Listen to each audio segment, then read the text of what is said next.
In every town I know about, the night guards are ordered to shoot to kill after curfew. Don't you know that? Even in the dim torchlight, Lydia could see the suspicion on Fran's face. I thought you said you were from London, Fran questioned. I am from London, Lydia replied. Silence. I don't feel well. Lydia's mouth kept filling with saliva. She had to swallow over and over to stop herself from being violently sick. Who are you? Fran asked. Before Lydia could answer, a strange clicking sound filled the air. Oh no, they've sent the tracker mobiles after us. Move. Fran continued shuffling round the edge. Lydia looked back towards where the strange sound was coming from. Then she looked at Fran.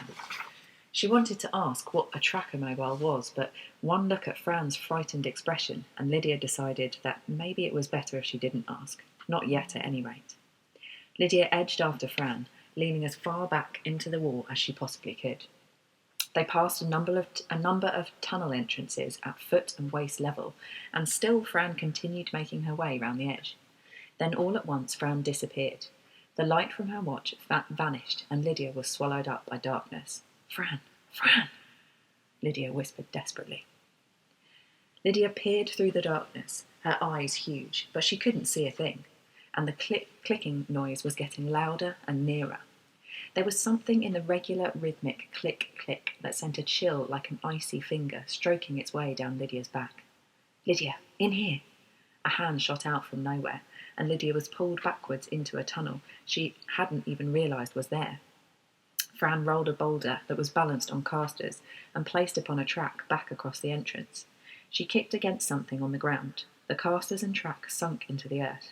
The boulder rocked ominously for a moment, then was still.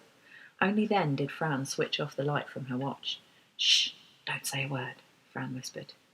Lydia bit her lip and closed her eyes and clutched her left arm tighter. Wake up, Lydia. Wake up now, she told herself. She opened her eyes slowly.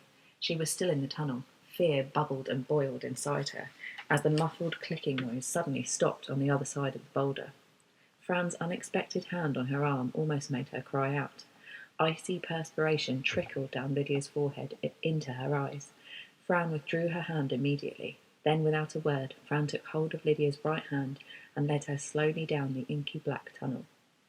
At least this one was almost as tall as Lydia, so she didn't have to stoop too much. She opened her eyes wider, trying to see beyond the dark.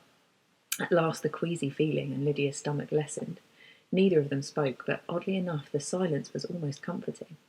They turned left, then right, before Lydia lost track of which way they were going. She wasn't sure what she was more afraid of, what lay behind her or what lay ahead. At least that sinister clicking had gone. Though they were travelling in the dark, Fran didn't pause or hesitate once. Several minutes passed until at last she stopped. There's a ladder here, Fran whispered. I'm going up first, then I'll help you up. Up where? To my house, Fran replied. Lydia listened to Fran climbing the ladder. The torch in her wristwatch was switched on again and shone on a keypad. Fran glanced down at Lydia's puzzled face. You have to input the correct code or the door won't open. It's the same for all the houses round here, she explained, keying in an alphabetic code. Mind you, a coded keypad wouldn't stop the night guards if they ever found out what we're doing. There was a loud buzz and the door above Fran sprang open. Fran climbed up before she turned and reached down a hand towards Lydia. Come on, I'll help you up, she said. Lydia stepped onto the ladder. She used her feet and her one good hand to hoist herself upwards until she reached the trap door. Fran took hold of her hand after that, which made the going easier. She climbed through the trap door and Fran kicked it shut. Well, we got away with it, Fran breathed a sigh of relief. This way, my dad will fix your arm. They walked across the basement filled with upturned plastic crates, the strangest vacuum cleaner Lydia had ever seen. She only knew what it was because it said so on its side. And past a few other things she didn't recognise, towards a set of stairs. Lydia followed Fran up onto the ground floor. Fran shut the door carefully behind them. Lydia looked around. At last, here was something she could understand. A normal house, with carpet and stairs and pale pink wallpaper and pictures hanging on the walls. Fran, where on earth have you been? Who's this? Lydia backed hastily away from the man glaring down at her. He was a huge man, solid as an oak tree, except for his stomach, which had the beginnings of a distinct bulge. His short, cut, dark brown hair covered the sides of his head. On top, he was as bald as an egg. But the way he regarded Lydia, he looked as if he was about to pick her up and swallow her down in one bite. Dad, this is Lydia, Fran said quickly. Lydia what? I don't recognise her. Whose daughter is she? Silence. I don't know, Fran admitted. You brought her back to our house, using the underground tunnels, and you don't even know her full name. The veins in Fran's dad's temples bulged out ominously. Lydia took another hasty step backwards. Her name is Lydia, Fran began, and I thought... No, you didn't think, Fran. That's your problem. You never think. Fran's dad turned his attention to Lydia. Listen, you. I don't give a stuff what your name is. I want you out of my house, now. But the curfew, the night guards, Lydia began. Dad, you can't send her back out there. The night guards will kill her for sure, Fran argued. Fran, what's happened to your sense? This girl could be one of them. She could be a spy. Me? A spy? Lydia couldn't believe her ears. She's not, Dad. The night guards fired their EM rifles and laser guns at both of us. Lydia's injured. They wouldn't have done that if she was one of them, Fran said. Grow up, girl, Fran's dad growled. If she's one of them, then firing at her would make us think she's on our side, not theirs. It's a common tactic. I'm not a spy. I swear I'm not, Lydia protested weakly. Where do you live? Fran's dad asked. Rosemary Street, number 14, Lydia whispered. Liar, Fran's dad bellowed at her. There's no Rosemary Street in Hensonville. Where? Lydia's lips began to quiver. Her head was aching, her arm was throbbing, and the sick feeling in her stomach was back. I don't live in Hensonville. I don't even know where that is. I live at number 14, Rosemary Street, Tarwich. Tears began to trickle down Lydia's cheeks. And I want to go home, she sniffed. Tarwich, Fran's dad stared at Lydia. Tarwich. I haven't heard that name in a long, long time. Dad, you know where that is? Fran asked. Fran, 16 or 17 years ago, this place used to be called Tarwich, her dad replied. It was? Fran stared at her dad. She turned to Lydia. Lydia, how did you know that? Yeah, I'd like an answer to that question too, Fran's dad said. I didn't, Lydia whispered. Where was Tarwich? This place was Tarwich. Only now the name had changed to something else. Henson something. Her surname and something else. When had the town's name changed, and why? Who were the night guards? Why had they tried to kill her? What had happened on the Moor Road? Where did the tunnels under the town come from? What was going on? Unanswered questions spun around Lydia's mind. Answer the question. You're a spy, aren't you? Fran's dad's face was only millimetres away from Lydia's. Lydia stepped away rapidly until her back hit against the corner of the wall. Lydia put her hand out to steady herself. Out of the corner of her eyes, Lydia saw the wallpaper around her slowly begin to change colour. She turned around and stared at it. The wallpaper had been a pale pink colour, but now it was turning into a deep sun yellow. Look at that, Fran's dad pointed to the wallpaper with disgust. She's afraid. The wallpaper, Lydia breathed. You're turning it yellow, Fran frowned. It's mood wallpaper. You put your hands on it and it turns different colours depending on how you're feeling. Why are you afraid? Lydia couldn't get another word out. If only the hammering in her head would stop just for a second. Fran and her dad started asking more questions, but both of them speaking at once. Lydia watched as their questions grew fainter and fainter until she could see that their lips were moving but could hear no sound. Fran turned to her dad and started shaking his arm. Lydia watched as Fran pointed at her while she spoke, but still Lydia couldn't hear what was being said. Both of their faces began to spin around her. Lydia's legs vanished from under her, and with a groan she felt herself falling. Lydia opened her eyes slowly. How are you feeling? You've been out for ages. Fran was smiling down at her.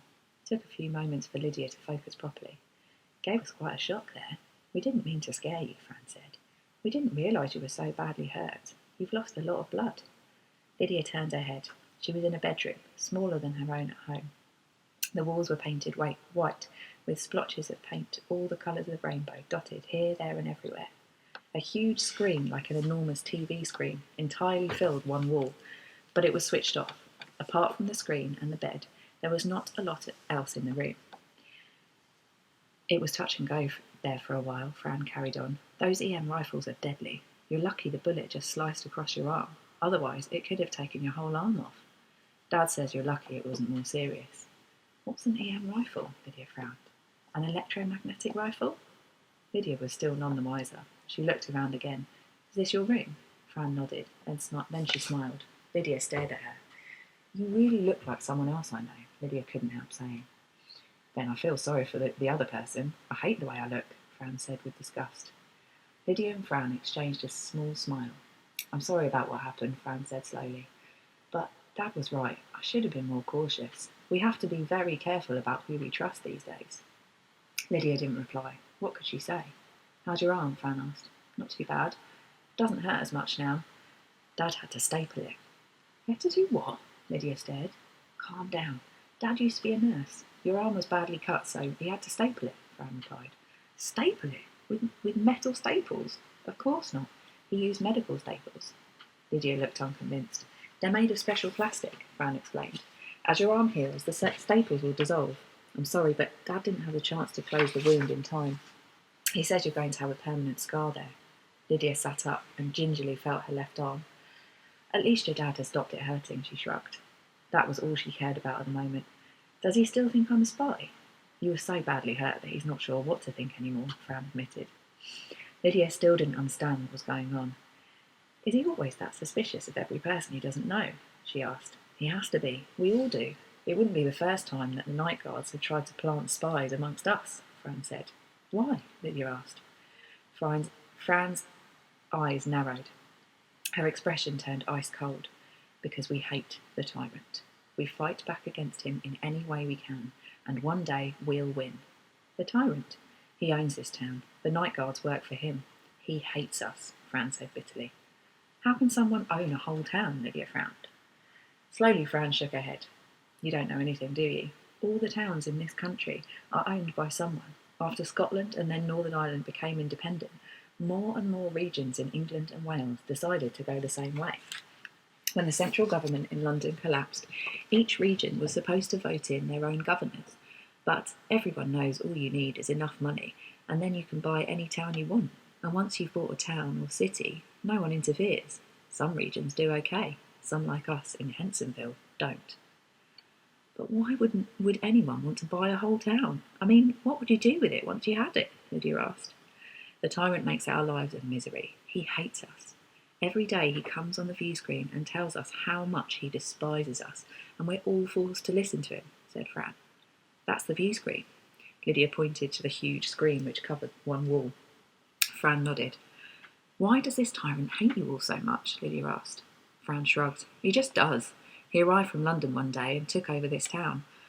I think my mum discovered something about him just before she was killed by the night guards, but she never got the chance to tell me what it was. Does your dad know?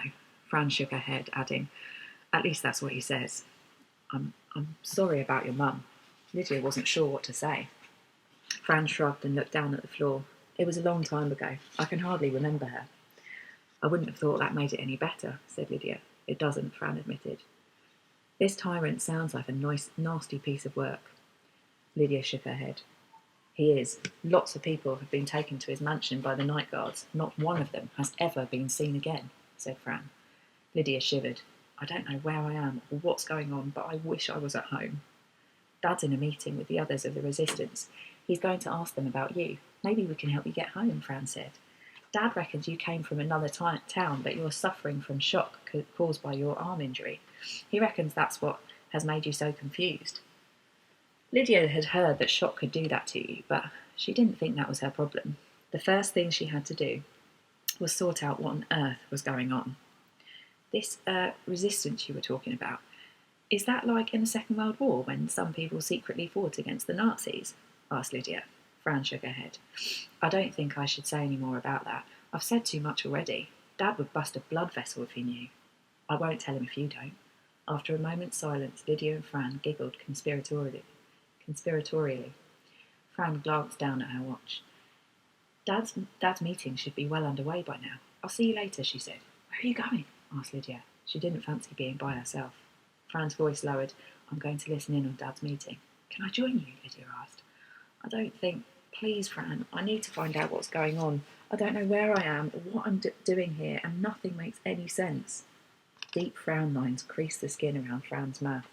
You can trust me, I promise, said Lydia. I'm not a spy. I'm not about to betray you to this tyrant person. Besides, I wouldn't know him if I tripped over him. Please. Fran sighed heavily. Okay then, but for heaven's sake, don't make any noise. I'm not supposed to be listening to them either. Fran gave Lydia a clean shirt to wear. It felt very strange, almost papery, but once Lydia put it on, it was very warm. She tucked it into her jeans, and together the two girls crept out of the room and down the stairs. Fran put her finger over her lips as they tiptoed to the basement door. Slowly, oh so slowly, Fran turned the door handle. She beckoned Lydia over, and they both listened. And you're wrong, one man's voice argued vehemently.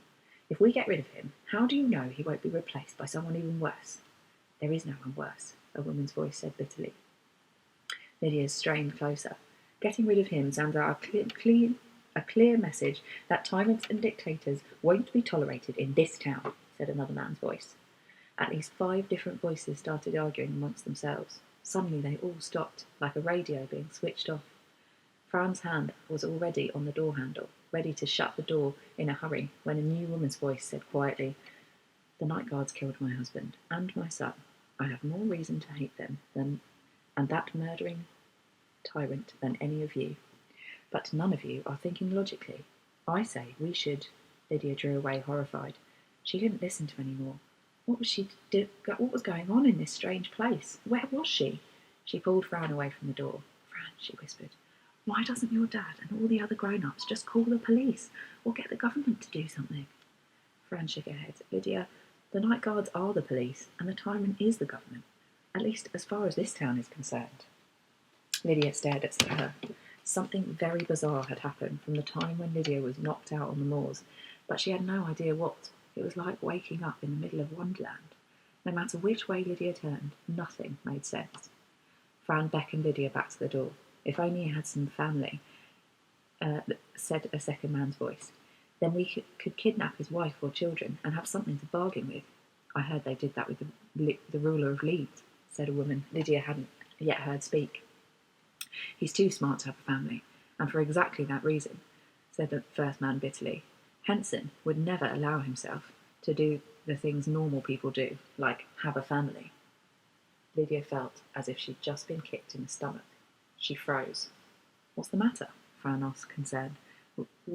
What's the tyrant's name? Lydia could barely get the words out. His full name. Everyone knows that, Fran replied. It's Daniel Henson.